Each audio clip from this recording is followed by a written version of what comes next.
I got told to do my job by a manager. Usually the stories here are about costumers telling you to help them, but my story is totally different. I'm male 17 and now 20 years old and the biggest night owl I'd ever meet. So I often go into 24-hour stores late at night when I need something from a store, but most of them are closed. So one night I decided to go to the 24 store on the other side of town because the other one didn't have what I was looking for. I walk in and I am one of 3 other people, not including the cashier. I didn't know what the workers at that store were, so I didn't notice I was wearing the same thing until after the fact. I'm looking for it under a charging cable when this guy in a tie walks up to me and tells me to take out the trash. How didn't you hear me? I said to take out the trash. Looking even more confused, told him to calm down. Big mistake. Who do you think you are telling me to calm down? Shut up and do your job. That's when it clicks. He thinks I work here. Look, man, I don't work here. Yeah, right. If I have to tell you again, I'll write your ass up again.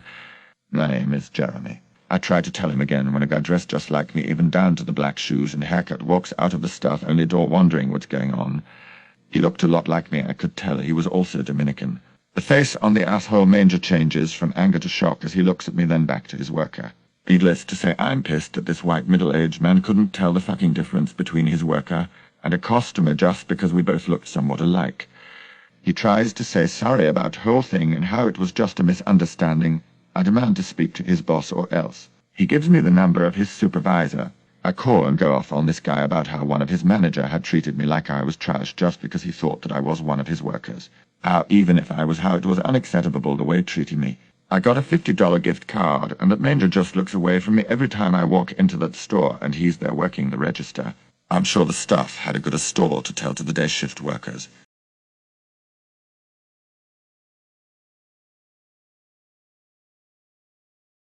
Lady thought I was a server at a restaurant because I personally knew the manager. This happened about 8 years ago, but I'll never forget this lady. My friend was a manager at this restaurant, and my other friend was a server. Me and a few friends went to visit her and get some good food. We show up, and while my friends are being directed to a table, I stop to talk to my server friend. The uniforms were black pants and a white shirt.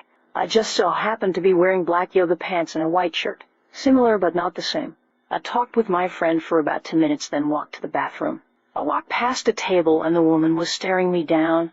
I just ignored her and walked to the bathroom. And came out and the woman was waving at me, awkwardly waved back. She responds with, "Hello, can you come here?" Awkwardly look around and walk over. She proceeded to call me rude because I ignored her. It didn't hit me until then that she assumed I worked there. I laugh, and before I can explain, she demands for the manager. At this point, she is pretty loud, so another server comes up, and without explaining, she demands for the manager. So the server goes to get him. He walks up. "Manager, what's the problem, ma'am?" "Lady, your server ignored me and gestured at me." "Manager, who Beth? She doesn't work here." "Lady, but you know her." "Manager, yeah, but she doesn't work here." "Lady, then how do you know her?" She really didn't understand how he could know me, but that I didn't work there.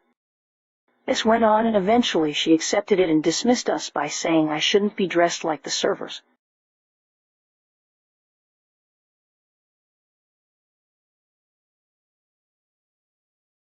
No, lady, you are wrong about absolutely everything. Last time I stopped by Pearl Harbor was maybe January 2020. I had some hours to kill, and I like going through the exhibits, reading the histories and so on. I had to park pretty far away, and while walking in, I was checking out the different types of people coming and going. Nothing stood out, other than the sheer variety, really. When I approached the gate, there was one couple in front of me.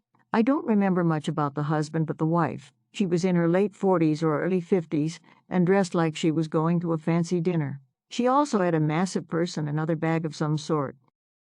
Well, they don't allow people to bring in things like that and have lockers nearby to store these items securely. Some young guys in uniform were working the gate and told her as much. She started arguing with them, getting nastier and nastier, saying they have no right to stop her and they cannot make her do anything. When she said they were just little ticket boys and she'd get their boss to fire them, someone behind me told her to have some class and remember where she is. Right then, a bunch of others in uniform passed us on the right and opened up another small gate. She started complaining to them, but they were focused on something else. They were helping a very old man in full uniform get through on his wheelchair. Everyone but her recognized who this must be, and, to be honest, a kind of chill went through me. We all stopped talking and tried to pay respect in a sort of solemn, quiet way. She, however, upped her volume and tried telling the old man to get his employees in line. He ignored her, but 3 of those in uniform moved quickly and physically escorted her far away to the left and out of our sight. We were all left astounded. I don't know how many veterans of Pearl Harbor are left, but that man is a treasure.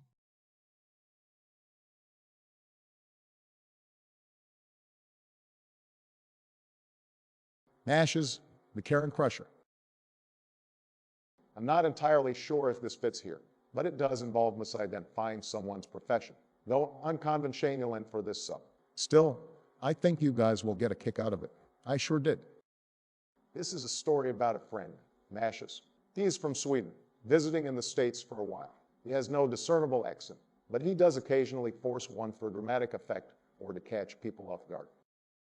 We're approaching the checkout line in a small grocery store, grabbing some Gatorades when we hear it.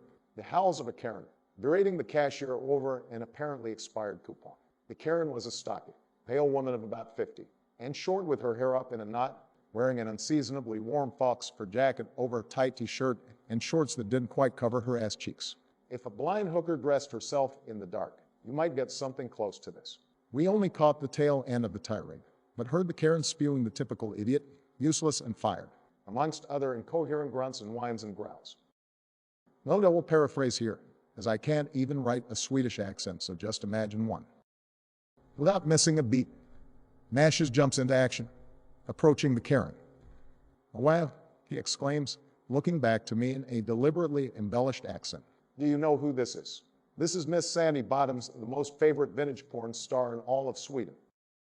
I thought he was serious at first, before the subtle wink. Still, I didn't know what he was doing, only that he was up to something diabolically mischievous. He then proceeds to gush over a body of work. Turning his attention to the cashier, he continues, "You must respect this woman. She is famous. Haven't you seen her films?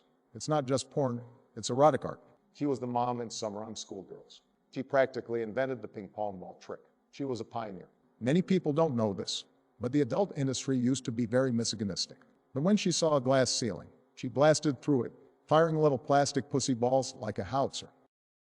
I tried so hard to keep my composure, but there was so much wrong with that sentence. Tears were welling up in my eyes as I tried not to laugh. "To every woman on the planet, I'd like to apologize for my friend." He continues, "Don't laugh, she's won awards." The Karen, now meekly trying to get a word in, "I think you might be mistaken. No, you did win those awards, and you deserve them. Your movie, The Equestrian, was a masterpiece, wasn't it?" he said, directing the last question to me. I could only shake my head. I didn't dare open my mouth. I knew where he was going now. You have to see it. It's about a nun in a 14th century convent and her forbidden love with a horse. It sounds strange, but the story is beautiful. Mattias, now looking back to Karen. "I even won the online auction for the writing with you used on Mother Superior in that movie. I wish I had it here. I would ask you to autograph it." At this point, Karen is still silent, in absolute shock, wide-eyed, unblinking. Her lips are moving, but no sound is coming out, and she's shaking her head. Then there's a large inhaling gasp, like she had forgotten to breath until just now, and she scurries quickly out the door, abandoning her shopping and coupons. The cashier is dumbfounded. She has no idea what just happened. Her brain hadn't processed it all yet. She quietly leans forward and whispers, "So that lady, she's a porn star." Mattias, now in a totally American accent, says, "No, I have no idea who that bitch was."